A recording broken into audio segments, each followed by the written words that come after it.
Assalamualaikum warahmatullahi wabarakatuh. Perkenalkan, nama saya Eti Fatmawati. Saya dari kelas 11 IPA 3. Di sini saya akan mempresentasikan seni budaya kelas 11 semester 2 bab 3, yaitu konsep, prosedur, fungsi, tokoh, dan nilai estetis karya seni rupa. Yang pertama, konsep karya seni rupa.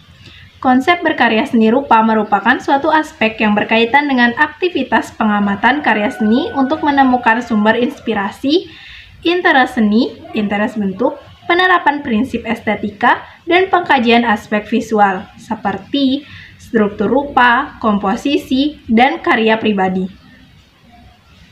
Selanjutnya, pengkajian karya seni rupa mencakup beberapa aspek, yaitu yang pertama, aspek visual. Aspek visual berhubungan dengan wujud karya seni rupa. Wujud karya seni rupa dapat direspon oleh indera manusia. Seni rupa adalah wujud hasil karya manusia yang dapat dinikmati melalui indera penglihatan atau visual. Aspek visual dalam karya seni rupa terapan terdiri atas struktur visual, komposisi, dan gaya pribadi. Selanjutnya, aspek konseptual. Aspek konseptual berhubungan dengan konsep-konsep yang bersangkutan dengan karya seni rupa itu sendiri. Aspek konseptual ini berpengaruh terhadap hasil karya seni yang akan dibuat atau diciptakan. Aspek konseptual terdiri atas penemuan sumber inspirasi, penetapan interest seni, penetapan interest bentuk, dan penetapan prinsip bentuk. Kemudian, yang ketiga, aspek kreativitas. Kreativitas yang dimaksud adalah kreativitas yang bersangkutan dengan karya seni. Banyak cara untuk menemukan kreativitas, misalnya dalam penggunaan media, bahan, alat, dan teknik yang berbeda dari yang sebelumnya. Kreativitas juga bisa didapat dengan menampilkan bentuk-bentuk baru atau memadukan unsur-unsur baru dengan yang lama. Bila hal-hal di atas dapat dicapai pada penciptaan karya seni rupa, khususnya karya seni rupa terapan, maka penilaian dari aspek ini penting untuk dipertimbangkan. Selanjutnya, aspek keterampilan. Penguasaan teknik atau keterampilan adalah tuntutan dasar proses penggarapan ide menjadi karya seni. Ini berarti bahwa dalam menggarap unsur-unsur estetis sebagai langkah lanjut dalam mencipta atau dalam menentukan asas-asas estetis, seniman perlu ditunjang dengan kemampuan teknik atau keterampilan. Bahkan kemampuan teknik itu sendiri saling berpengaruh dengan asas atau prinsip estetis. Selanjutnya, ini adalah contoh gambar konsep karya seni rupa. Selanjutnya, yang kedua ada prosedur karya seni rupa. Aspek prosedur berhubungan dengan proses kreasi, yaitu langkah-langkah kerja kreatif yang ditempuh perupa untuk menghasilkan suatu karya. Misalnya, dalam pembuatan desain logo, tahapan kerjanya dimulai dari penemuan gagasan, alternatif sketsa, gambar, simbol, teks, komposisi, warna, teknis, proses, kreasi, sampai terciptanya sebuah logo. Selanjutnya, ini adalah contoh gambar desain logo. Selanjutnya, fungsi karya seni rupa. Fungsi karya seni rupa pada hakikatnya adalah manfaat pada konteks tertentu. Misalnya, fungsi bagi perupa murni adalah media ekspresi.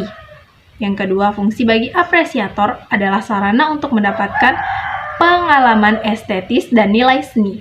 Yang ketiga, fungsi bagi perupa terapan adalah menciptakan benda guna yang estetis. Dalam konteks masyarakat, seni terapan berfungsi memenuhi kebutuhan benda fungsional yang indah. Selanjutnya, ada tokoh karya seni rupa, yaitu yang pertama Affandi Koesuma. Pelukis Affandi terlahir pada 1907 di Cirebon. Ayahnya adalah pegawai pabrik gula.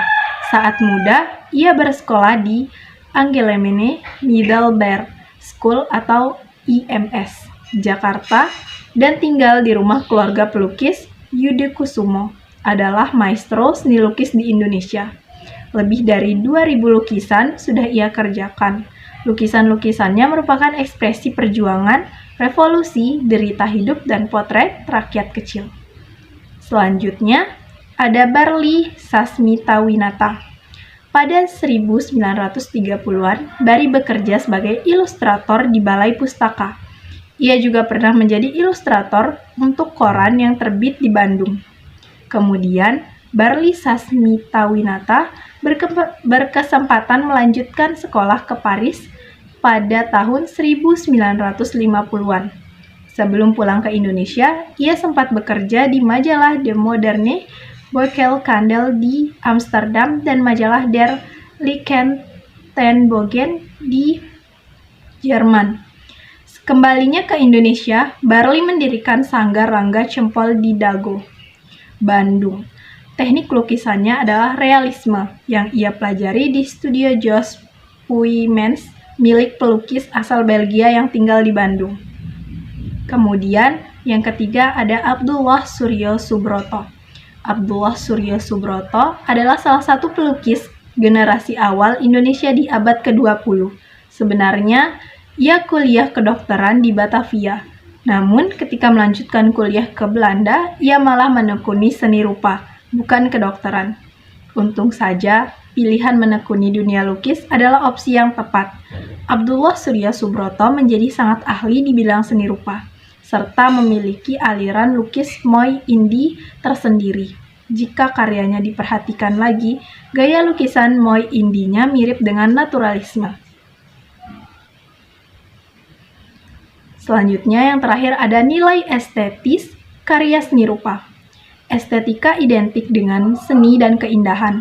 Nilai estetis pada sebuah karya seni rupa dapat bersifat objektif dan subjektif. Nilai estetis bersifat objektif jika memahami keindahan karya seni rupa berasal pada wujud karya seni itu sendiri dan tampak secara kasat mata. Nilai estetis bersifat subjektif, keindahan tidak hanya pada unsur-unsur fisik yang ditangkap oleh mata secara visual, tetapi ditentukan oleh selera orang yang melihatnya. Sekian dan terima kasih. Wassalamualaikum warahmatullahi wabarakatuh.